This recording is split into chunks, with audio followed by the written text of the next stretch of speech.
South Africa is a movie. We live in a drama. It's a series. Every day you will be shocked by something new. We have even forgotten what shocked us 2 weeks ago. You know, every day. Hey everyone, welcome back to the channel.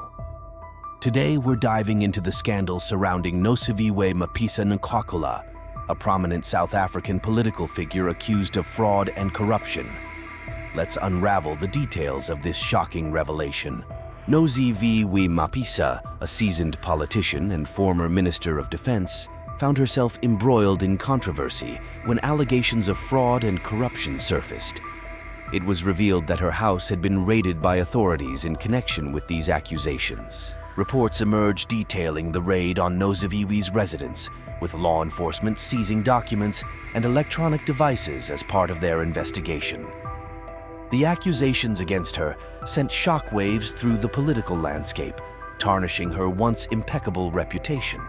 Political analysts weighed in on the implications of the allegations, emphasizing the need for transparency and accountability within the government. They raided her house. She hasn't been charged yet, and she has said that she will take special leave, and there's a process that is unfolding. And as I've always said, we have processes, we have institutions, we have well-geared and independent institutions. And in the end, we must rely on those institutions to do their work. And when we give them space and the opportunity to do their work, then we will be successful. As far as I'm concerned, the Speaker herself has said that she's cooperating. And that in itself must say something to all of us, that we are dealing here with allegations that have been made, with a Speaker who says she's cooperating, and from a governance point of view, she says, I'm going to take special leave, and the process must then unfold. It's already known that when it reaches a particular point, certain actions need to be taken. So there's no running away from that.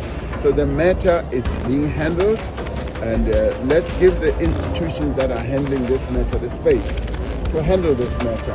And I am certain that the rule of law and processes of handling things like this in our country will prevail.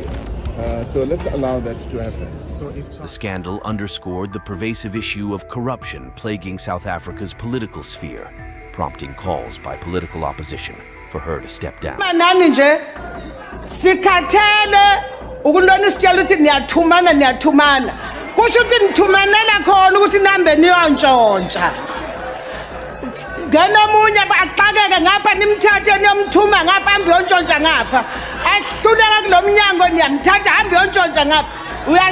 tired indaba yokuthumana indaba yokuntshontsha lamasela lawo. In response to the allegations, Mapisa-Nqakula vehemently denied any wrongdoing, asserting her innocence and vowing to cooperate fully with the authorities. The Speaker have written to me, have also engaged with me, and she have also engaged with the President. She have taken me into confidence in terms of what is happening, in as far as those issues that are reported. But one of the things that are striking out of that briefing is that there is no warrant or any summon that has been served on the Speaker in terms of arrest, as it has been widely reported in the country. You are facing these issues. You'll have to surrender yourself to the state and defend yourself. In as far as the ANC is concerned, we'll give you a chance to face those allegations without affecting the party. So there's no issue for us. If our Speaker is affected by these issues, she will face, the law. And then the ANC, in as far as the party is concerned, is very clear. You step aside to go and face those accusations and charges. She maintained that the raid on her home was an attempt to discredit her and undermine her credibility. What? A bullshit? A bullshit? A bullshit? A bullshit? The public's reaction to the scandal was mixed. with some expressing outrage at the allegations, while others reserved judgment until more information emerged. All of us there in the NEC have our smallanyana skeletons, and we don't want to take out all skeletons out, because there will be, or hell will break loose. The incident served as a stark reminder of the pervasive nature of corruption and the need for accountability at all levels of government. As the investigation into Mapisa-Nqakula's alleged misconduct continued, new details emerged, shedding light on the extent of the corruption allegations. The case garnered widespread media attention, further intensifying the scrutiny surrounding Mapisa-Nqakula's actions.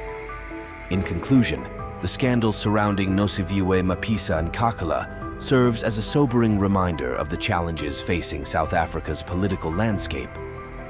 The allegations of fraud and corruption highlight the urgent need for transparency, accountability, and ethical leadership within the government.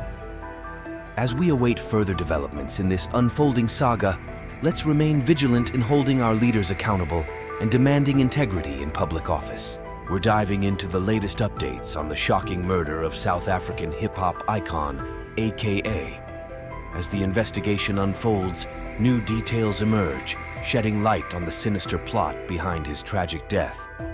It's been a year since AKA's untimely demise, and the wounds are still fresh for his fans and loved ones. The speculation surrounding his murder has gripped the nation, with rumors swirling about the possible motives and perpetrators behind the heinous crime. Several suspects have been arrested in connection with AKA's murder, sending shockwaves through the community. It's alleged that they were paid a hefty sum of 800,000 rand by an unknown mastermind to carry out the hit. The money was reportedly deposited into an FNB account, further deepening the mystery surrounding the case. Legal experts weigh in on the complexities of the case, emphasizing the importance of a thorough investigation and fair trial. The suspects face charges of conspiracy to murder and murder itself, with the prosecution building a strong case against them. Speculation runs rampant on social media as netizens speculate about who could be behind AKA's murder. Theories range from personal vendettas to professional rivalries, but the truth remains elusive as the investigation continues.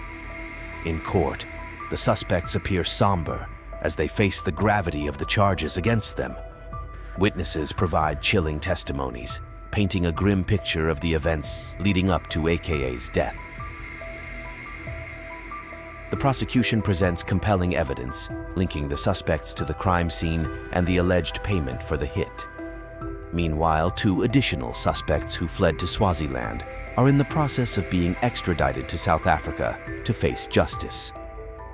Their involvement in the conspiracy adds another layer of complexity to the case as investigators work tirelessly to uncover the truth. As the trial unfolds, the nation remains gripped by the shocking revelations surrounding AKA's murder. His legacy lives on through his music and the memories he created with fans around the world. While the investigation may be ongoing, one thing is certain: justice will prevail for AKA and his loved ones. As we await further developments in this unfolding saga, let's continue to honor AKA's memory and demand accountability for those responsible for his senseless murder. Let's drill into the jaw-dropping story of Nandipha Magudumana, a woman entangled in a web of deceit, fraud, and aiding a convicted serial killer. Buckle up, because this tale is about to take some dark twists and turns. Nandipha Magudumana's descent into infamy began when she became romantically involved with Thabo Bester, a convicted serial killer and rapist. Despite his heinous crimes, Magudumana aided and abetted Bester's escape from prison, sparking a nationwide manhunt and shock among law enforcement officials.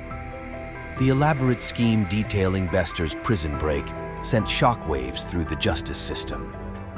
It was revealed that corrupt officials had been bribed to turn a blind eye, leading to widespread outrage and calls for accountability.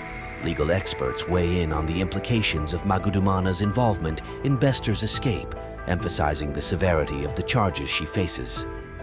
Fraud, theft, and aiding a convicted criminal are just the tip of the iceberg for Magudumana as new allegations of murder surface.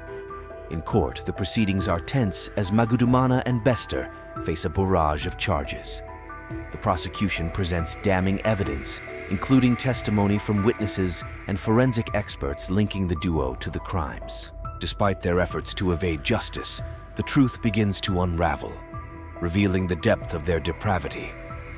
Amidst the legal battle, shocking allegations of assault emerge, with Magudumana claiming she was attacked while in prison. Despite not bearing physical scars, Magudumana refuses medical attention and insists on speaking to her lawyers, citing her rights as a detainee. The public's reaction to the case is one of disbelief and outrage. How could someone like Magudumana become entangled in such a sinister plot? The revelations send shockwaves through the community, prompting calls for greater oversight and accountability within the justice system.